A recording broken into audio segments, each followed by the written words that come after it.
Let's fight बयानबाजी। RBI के पूर्व गवर्नर रघुराम राजन ने इंडियन इकोनॉमी पर कहा, भारत ने कुछ आर्थिक सुधार किए हैं लेकिन ये पर्याप्त नहीं है। यदि भारत को विकसित अर्थव्यवस्था बनना है तो मौजूदा रफ्तार से तेज वृद्धि करनी होगी। केवल छोटे छोटे सुधारों से अतिरिक्त 2 से 2.5% ग्रोथ हासिल नहीं होगी। No, it's a very fair question. And I mean, just take the ambition of becoming a developed country by 2047. That means a very high per capita income. And to do that, India has to grow at least a couple of percentage points faster than it's growing now, but also in the process create many more good to very good jobs. And that requires a lot more effort, a lot more reforms. Undoubtedly, India is reforming. It's a continuous process, has been the case since 1991, which you pointed out. But it's not enough at this point. And we really need a whole new generation of reforms to light up the Indian engine of growth. And I think that's something that we really need to think afresh. Because incremental stuff is not going to give us that 2.5% that we need. We really need to take the opportunity, perhaps of these challenging conditions, Yes. The whole world sort of turning more goods protectionist, and figure out what might Yes. work in this environment. Sapa प्रमुख अखिलेश यादव ने पत्रकारों से बात करते हुए कहा कि BJP की कोई विचारधारा नहीं है, उनकी सिर्फ एक ही विचारधारा है कि कुर्सी पर बने रहना। देखिए, मैंने आपसे कहा कि बीजेपी इनकी कोई विचारधारा नहीं है। बीजेपी की एक विचारधारा है कुर्सी पर बने रहना। और आपको मैंने कल भी कहा, फिर कहता हूँ, बात को फिर दोहराता हूँ, आप सब जानते हो। बीजेपी ने ये कहा जब उनकी पार्टी का गठन हुआ कि वो सोशलिस्ट रास्ते पे चलेंगे, सेकुलर रास्ते पे चलेंगे। क्या आज वो सेकुलर रास्ते पे चल रहे हैं? क्या भेदभाव नहीं है उनके अंदर, उनकी विचारधारा के अंदर? और सोशलिस्ट रास्ते पे चलने की बात कही, क्या सबसे ज्यादा उद्योगपतियों को, बड़े लोगों को नहीं बढ़ावा दे रहे? आज गरीब और खासकर पीड़ित, पिछड़ा, दलित, आदिवासी, इनके साथ जिस पैमाने पर भेदभाव हो रहा है, आप और हम लोग कल्पना नहीं कर सकते। गंभीर। बीजेपी के पूर्व सांसद ब्रजभूषण सिंह ने पत्रकारों के एक सवाल के जवाब में कहा, जब समाजवादी पार्टी की लिस्ट आएगी तब देखेंगे, एक भी स्वर्ण ना हो तब मुझसे बात करिएगा। राजनीतिक संगठन ऐसे जैसे अखिलेश यादव पीडीए सिर्फ अगर जातिवादिता पर खेलते हैं तो कहीं ना कहीं राजनीति में जातिवाद बढ़ता है। नहीं तो अखिलेश यादव से कहिए किसी ब्राह्मण क्षत्रिय को टिकट ना दे, तब देखें। समाजवादी पार्टी की लिस्ट जब आएगी तो देख लेना उस लिस्ट में, अगर उसमें एक भी क्षत्रिय ना हो और एक भी ब्राह्मण ना हो, एक भी भूमिहार ना हो, मारवाड़ी ना हो, यानी सवर्ण ना हो, श्रीवास्तव ना हो, बनिया ना हो, तब मुझे बताइएगा। नहीं चल सकता काम, सबको लेकर चलना पड़ेगा। वोट अधिकार यात्रा को लेकर तेजस्वी यादव पूरे जोश में हैं। उन्होंने कहा, हमारी लड़ाई जनता के अधिकारों के लिए है और इस लड़ाई में जनता हमारे साथ है। हमको लग रहा है कि एक ऐतिहासिक यात्रा होगी और हमको लगता है कि इसमें पूरे बिहार के 14 करोड़ जो मतदाता हैं, इन सब का आशीर्वाद और सहयोग मिलेगा। 11 साल से क्या कर रहे थे वो? 11 साल से झाल बजा रहे थे क्या?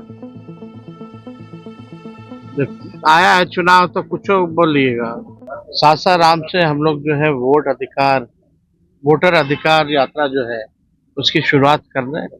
कल हम सब महागठबंधन के साथ ही रहेंगे, साथ में राहुल गांधी जी भी हम लोगों के साथ जो है यात्रा में कई दिनों तक हम लोग कई जिलों में हम लोग जाएंगे और इस यात्रा में लोगों को जो संवैधानिक अधिकार जो मिला हुआ है वोट देने का, हम लोगों की कोशिश है लोगों को जागरूक करें ताकि किसी भी मतदाताओं का जो है नाम ना छूटे। और हम लोगों ने इसकी लड़ाई भी लड़ी है और सुप्रीम कोर्ट से बड़ी राहत भी हम लोगों को मिली है, एक बड़ी जीत भी हम लोगों को हुई है।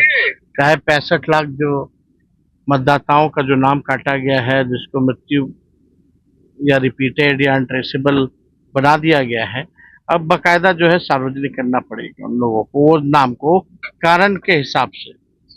तो हम सब लोग केवल वोटर जो होते हैं, जनता जो होती है वो मालिक है। तो वोटर का अधिकार जो है वो केवल मत देने का ही नहीं है, बल्कि उनकी जो जन समस्याएं हैं उसको उठाने का भी है और उस समस्याओं को दूर करने का भी है।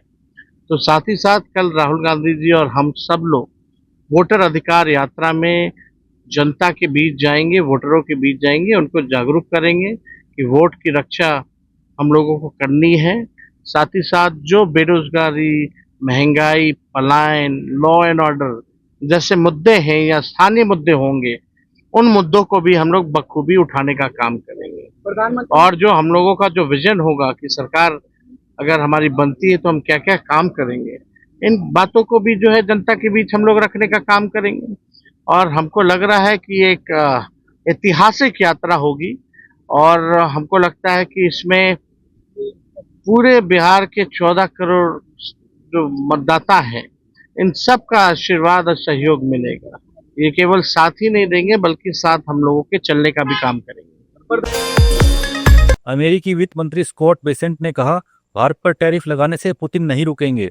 अगर ट्रंप सच में रूस के अवैध यूक्रेन हमले को रोकना चाहते हैं तो पुतिन को सजा दे और यूक्रेन को सैन्य मदद दे, बाकी सब दिखावा है। Ready to negotiate, and we put secondary tariffs on the Indians for buying Russian oil, and I could see if things don't go well, then sanctions or secondary tariffs could go up. Again, I'm not going to get ahead of the president, but the president is the best at creating leverage for himself, and he will make it clear to President Putin that all options are on the table. Sanctions can go up, they can be loosened, they can have a definitive life, they can go on indefinitely. You know, there's this Russian shadow fleet of ships around the world that I think we could crack down on them. But Anne Marie and Jonathan, the one message I would leave you with, it's that President Trump is meeting with President Putin, and the Europeans are in the wings carping about how he should do it, what he should do it. But the Europeans need to join us in these sanctions. The Europeans need to be willing to put on these secondary sanctions. I was at the G7 meeting in Canada with President Trump, and the Europeans kept talking about Senator Graham's bill to do the secondary tariffs. Yeah. And I looked at all the leaders around the table and I said, is everyone at this table willing to put a 200% secondary tariff on China? And you know what? Everybody wanted to see what kind of shoes they were wearing. Uttar Pradesh के मुख्यमंत्री योगी आदित्यनाथ ने एक बड़ा बयान दिया जिसने सबका ध्यान खींचा। उन्होंने कहा, हमारी सरकार गुलामी के अंश को खत्म कर रही है। उन्होंने अयोध्या में राम मंदिर का जिक्र करते हुए कहा कि हमने वहां 500 सालों के गुलामी के प्रतीक को हटाया और अब मथुरा में भी यही काम करेंगे। उनका यह बयान सीधे तौर पर श्री कृष्ण जन्मभूमि शाही ईदगाह विवाद की ओर इशारा करता है, जो लंबे समय से चल रहा है। आज जब हम काशी में जाते हैं तो काशी विश्वनाथ धाम हम सबके सामने पूरे वैभव के साथ देश और दुनिया को आकर्षित कर रहा है। अयोध्या में जाते हैं, 500 वर्षों की गुलामी के प्रतीक समाप्त हुए। अब श्री राम जन्मभूमि पर भव्य राम मंदिर का निर्माण होकर के दुनिया को अपनी ओर आकर्षित कर रहा है। हम लोग योग माया की उस पावन भूमि पर जाते हैं जो विंध्यवासिनी धाम के रूप में आज दुनिया को अपनी शक्ति का एहसास करा रही है। वहां पे भी एक भव्य कॉरिडोर बनकर के दुनिया के श्रद्धालुओं को अपनी ओर आकर्षित कर रही है। श्रद्धालु जनों की बेहतर सुविधा। बहनों और भाइयों, यहां पर भी श्रद्धालु जनों को, आने वाली कोटि कोटि श्रद्धालु जनों की सुविधा के साथ ही 5000 वर्ष से अधिक की पौराणिक विरासत के संरक्षण के लिए आधुनिक विकास की प्रक्रिया के साथ जोड़ने के इस अभियान के साथ हम सबको मिलकर के कार्य करना होगा। याद करना उन दुष्प्रवृत्तियों से जो देश को कमजोर करना चाहती हैं, जाति के नाम पर, क्षेत्र के नाम पर, भाषा के नाम पर, किसी अन्य वाद के आधार पर, उनसे सावधान होना होगा। कांग्रेस नेता पवन खेड़ा ने एनसीईआरटी किताब मॉड्यूल पर कहा, आग लगा दीजिए ऐसी किताबों को जिसमें इतिहास तोड़ मोड़ कर लिख रहे हैं। आग लगा दीजिए इस किताब को अगर ये सब नहीं लिखा है तो। ये है हकीकत। ये हिंदू महासभा और मुस्लिम लीग की जुगलबंदी से पार्टीशन हुआ है।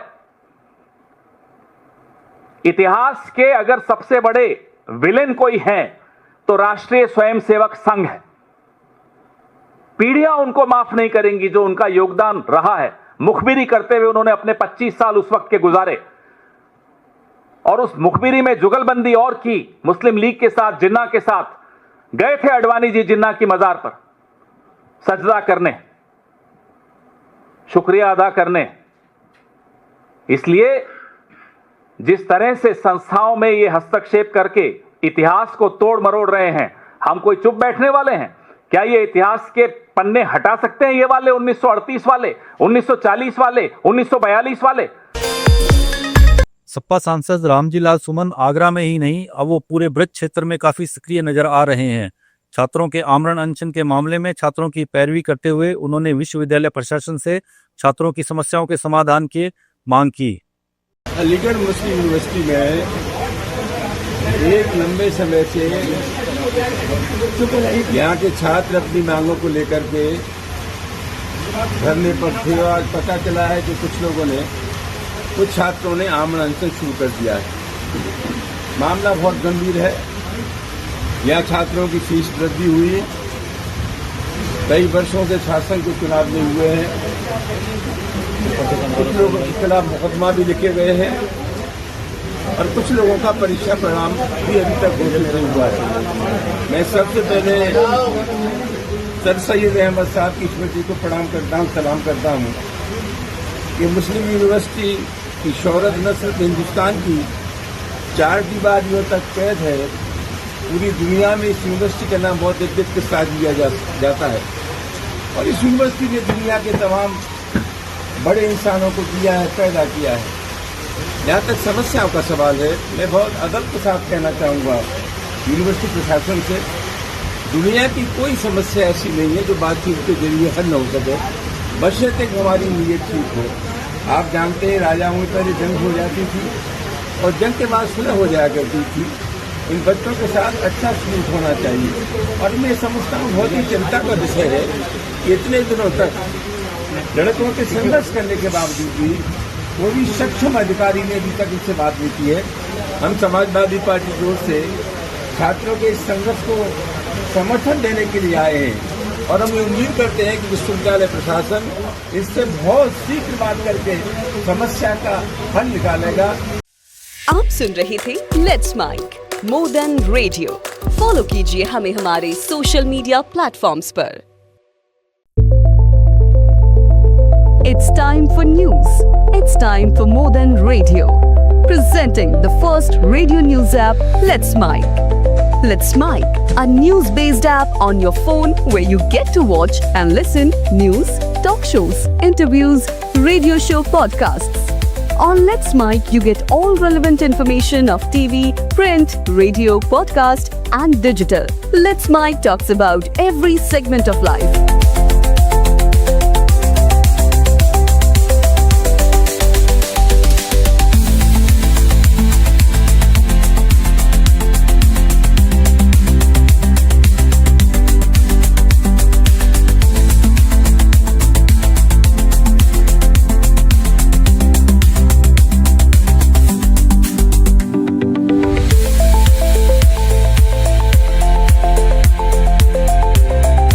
Download the app now from Play Store. Available both on Android and iOS mobile phones.